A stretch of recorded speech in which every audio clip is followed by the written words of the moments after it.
கர்த்தருடைய நாமம் மகிமைப்படுவதாக. ஆண்டவராகிய இயேசு கிறிஸ்துவனுடைய இணைய நாமத்தினாலே அன்பின் வாழ்த்துக்கள்.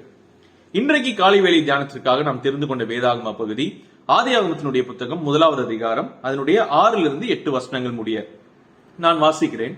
பின்பு தேவன் ஜலத்தின் மத்தியில் ஆகாய விரிவு உண்டாக கடவது என்றும் அது ஜலத்தினின்று ஜலத்தை பிரிக்க கடவது என்றும் சொன்னார்.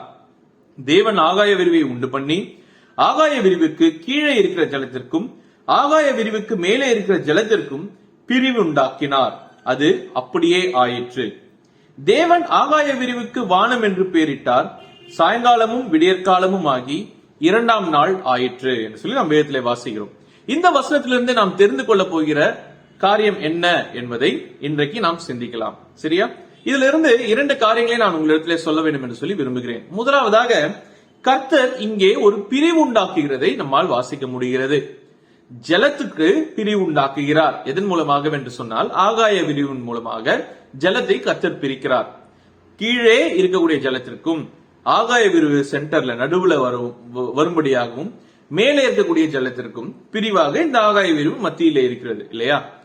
இந்த மாதிரியான ஒரு பிரிவு உண்டாகிறது. இரண்டாவதாக, நாம் இதிலிருந்து புரிந்து கொள்ளக்கூடிய காரியம் என்னவென்று சொன்னால், கர்த்தர் செய்யக்கூடிய ஒவ்வொரு செயலுக்கும் பின்னாக ஒரு நோக்கம் இருக்கிறது என்பதையும் இந்த வசனத்திலிருந்து நம்மால் புரிந்து கொள்ள முடிகிறது. சரியா? நாம் ஆதியாகமத்தினுடைய புத்தகம் 12வது அதிகாரத்தினுடைய 1வது வசனத்திலே நாம் வாசிக்கும் பொழுது, கர்த்தர் என்ன செய்கிறார்? ஆபிரகாமை அவருடைய குடும்பத்திலிருந்து பிரித்து வரும்படியாக அவர் செய்கிறார். என்ன சொல்லுகிறார்? நீ உன்னுடைய தேசத்தை விட்டு விடணும், இனத்தை விடணும், உன்னுடைய தகப்பனுடைய வீட்டை விட்டுவிட்டு நான் உனக்கு எந்த இடத்தை காண்பிக்கிறேனோ அந்த இடத்திற்கு நீ போ என்று சொல்லக்கூடியவராக கர்த்தர் இங்கே இருக்கிறார். கொஞ்சம் யோசித்து பார்ப்போமே.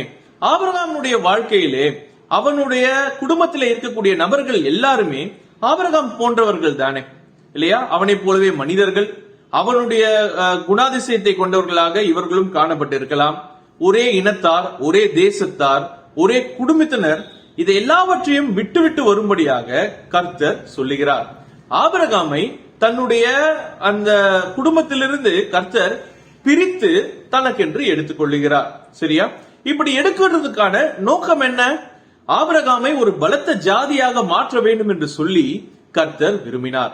ஆபிரகாமுடைய விசுவாசத்தினுடைய பலன் அவனுடைய வாழ்க்கையிலே கிடைக்கும்படியாக ஆபிரகாமை தன்னுடைய இடத்திலிருந்து பிரித்து எடுக்க வேண்டிய சூழ்நிலை கர்த்தருக்கு ஏற்பட்டது. சரியா?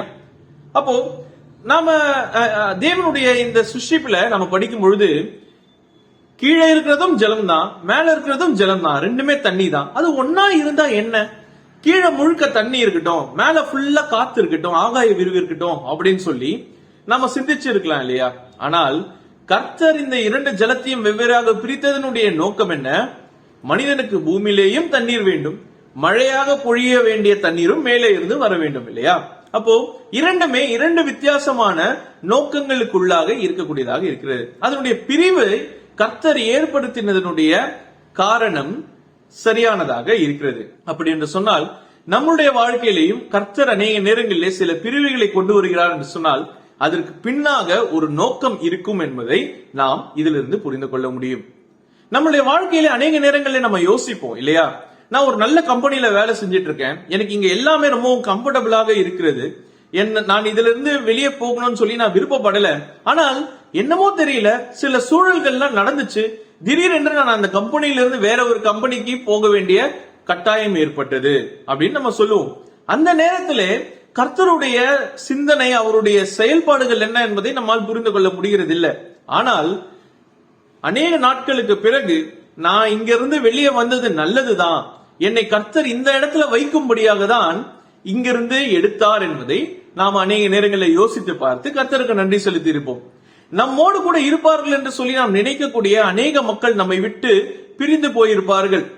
ஆனால் அப்பொழுது அதனுடைய வலியும் வேதனையும் நம்மை சரியான விதத்திலே யோசிக்க வைக்காது. ஆனால் அதற்கு பிறகு கர்த்தர் என்னை இதிலிருந்து பிரித்து எடுத்து வந்ததற்கான நோக்கம் இதுதான் என்பதை நாம் அநேக நேரங்களிலே புரிந்து கொள்கிறோம் இல்லையா? அப்போ கர்த்தர் நம்மை நம்முடைய அந்த கம்ஃபர்டபுளான ஸ்டேஜ், நாம ரொம்பவும் நிதானமாக எனக்கு இது போதும் என்று சொல்லி யோசிக்கக்கூடிய அந்த நிலைமையிலிருந்து நம்மை பிரித்தெடுக்கிறார் என்று சொன்னால், அது அவருடைய உன்னத நோக்கத்தை நம்முடைய வாழ்க்கையிலே நிறைவேற்றுகிறதற்காக தான் என்பதை நாம் மறந்துவிடக் கூடாது. கர்த்தருடைய நோக்கத்திற்குள்ளாக வாழ வேண்டும் என்கிற எண்ணமுடைய நாம் அவருடைய நோக்கத்திற்கு நேராக நம்முடைய வாழ்க்கையை முற்றிலுமாக அர்ப்பணிக்க வேண்டியது அவசியமாக இருக்கிறது.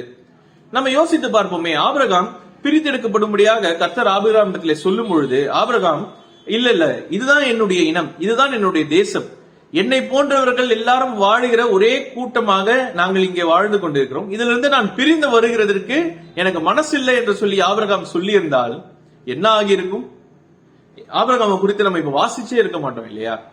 அப்படி கர்த்தர் சில நேரங்களிலே ஒரு பிரிவை உண்டாக்குகிறார் என்று சொன்னால் அது நம்முடைய வாழ்க்கையினுடைய நன்மைக்கே என்பதை முதலாவதாக நாம் புரிந்து கொள்ள வேண்டும்.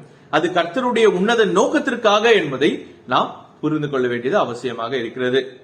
கர்த்தருடைய நாமத்தின் மகிமைக்கென்று அவர் நம்மை பிரித்தெடுத்திருக்கிறார். பிரித்தெடுக்கப்பட்ட வாழ்க்கையை வாழும்படியாக நம்மை அழைத்திருக்கிறார்.